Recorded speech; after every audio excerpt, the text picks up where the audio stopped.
২৬ জানুয়ারি দুপুরে মৌলভীবাজারে কুলাউড়া সীমান্তবর্তী কর্মধা ইউনিয়নের ১০ টেকি নতুন বস্তি এওলাছড়া নামক স্থানে এক বাংলাদেশি যুবককে এলোপাতাড়ি কুপিয়ে হত্যার ঘটনা ঘটেছে। এ নিয়ে জেলা জুড়ে তোলপাড় সৃষ্টি হয়। নিহতের নাম আহাদ আলী বলে জানিয়েছে কুলাউড়া থানার ওসি।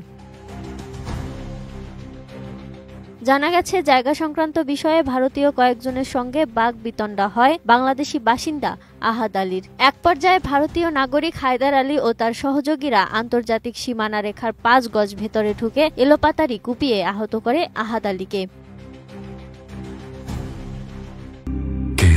শেকড় থেকে শিখরে এ সময় রক্তাক্ত অবস্থায় আহাদ আলীকে উদ্ধার করেন স্থানীয়রা। পরে কুলাউড়া উপজেলা স্বাস্থ্য কমপ্লেক্সে নিয়ে গেলে অবস্থার অবনতি হলে Sylhet MAG Osmani medical college হাসপাতালে উন্নত চিকিৎসার জন্য নিয়ে গেলে সেখানেই মারা যান তিনি।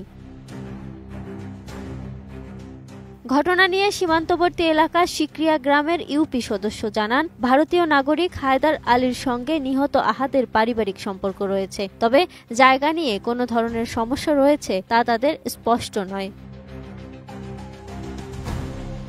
সূত্র জানায়, ১০৮৩ এর ৩৪S এর বাংলাদেশের সীমান্ত এলাকার ৫ গজ ভেতরে এ ঘটনা ঘটে। এ হত্যাকাণ্ডের ঘটনায় বাংলাদেশের পক্ষে বিএসএফ এর কাছে কড়া প্রতিবাদ করেছে বিজিবি। সর্বশেষ কুলাউড়া থানার ওসি জানান, মৃত ব্যক্তির লাশ মর্গে আছে। হত্যাকারীরা ভারতীয় নাগরিক। মামলার প্রস্তুতি চলছে বলেও জানান ওসি।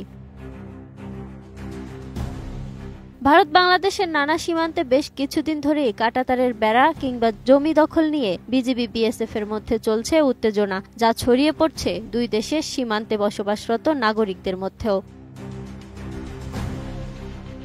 ইতিমধ্যেই সীমান্ত বিরোধ নিরসনে দফায় দফায় পতাকা বৈঠক হলেও তেমন কোনো সমাধানে আসতে পারছে না দুই দেশের সীমান্তরক্ষী বাহিনী। ফলে উভয় বাহিনী সীমান্তে সতর্ক অবস্থানে রয়েছে। ঘটনার পরিপ্রেক্ষিতে দুই সীমান্তেই অতিরিক্ত বিজিবি বিএসএফ মোতায়েন করা হয়েছে। দুই সীমান্তের দুই বাহিনীর সেক্টর কমান্ডার সহ ঊর্ধ্বতন কর্মকর্তারা নিয়মিত ঘটনাস্থলগুলো পরিদর্শন করে নিচ্ছেন যথাযথ ব্যবস্থাও। তবুও থামছেই না এ সকল অপ্রীতিকর ঘটনা। Lima Sayanti, ATN news.